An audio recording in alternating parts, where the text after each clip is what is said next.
Here's a thought that should make you uncomfortable.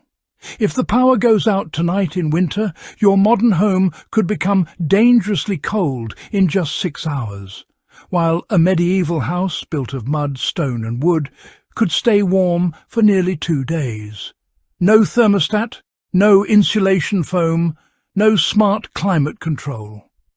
So how did homes built centuries ago hold on to heat like a clenched fist, while ours seem to leak warmth the moment the system shuts off? Imagine walking into a medieval cottage at dawn, the fire long dead, yet the air still holding a soft, stubborn warmth from yesterday. This isn't nostalgia or exaggeration. It's a mystery rooted in forgotten design choices that quietly outperformed much of what we build today. For medieval families, warmth was never guaranteed. It was earned. Winters were longer, harsher, and far less forgiving, and fuel wasn't something you wasted. Firewood took days of labour to collect, so homes had to be designed to remember heat, not just create it. Over centuries, peasants, craftsmen and builders learned through survival what worked and what didn't. Houses evolved slowly, shaped by climate and necessity rather than fashion or profit. Thick walls, compact layouts and local materials weren't aesthetic traditions. They were answers to a single recurring question asked every winter. How do we keep yesterday's warmth alive until tomorrow? Now imagine how these homes actually worked, step by step. First comes thermal mass, thick walls made of stone, clay or earth that absorb heat from the fire during the day.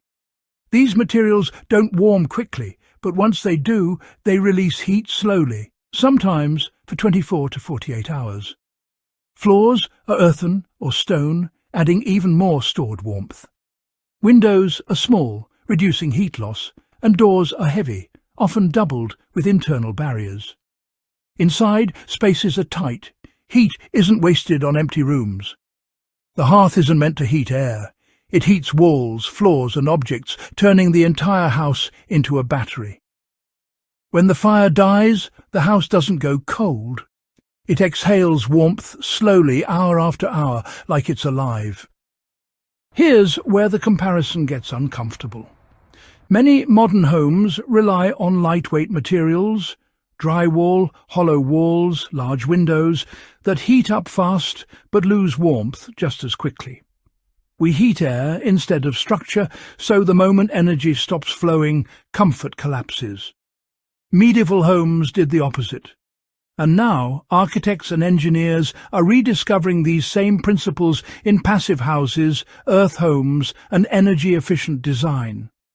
Thermal mass, smaller spaces, layered insulation and heating people instead of volumes of air. These ideas are suddenly urgent again, as energy costs rise and blackouts become more common. What once kept peasants alive is now a blueprint for resilience. The real lesson isn't that medieval homes were better, it's that they were honest. They respected physics, climate and human limits. They didn't promise constant comfort. They promised survival through intelligence and restraint. In a world where warmth depends on fragile systems, the ability of a house to remember heat feels almost magical, yet it's built on simple truths we once understood deeply.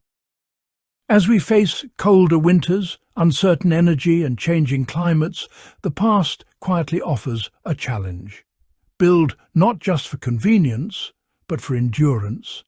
And if this hidden wisdom from medieval walls changes how you see your own home, then keep digging into history. Because some of the smartest answers we need have been waiting there all along.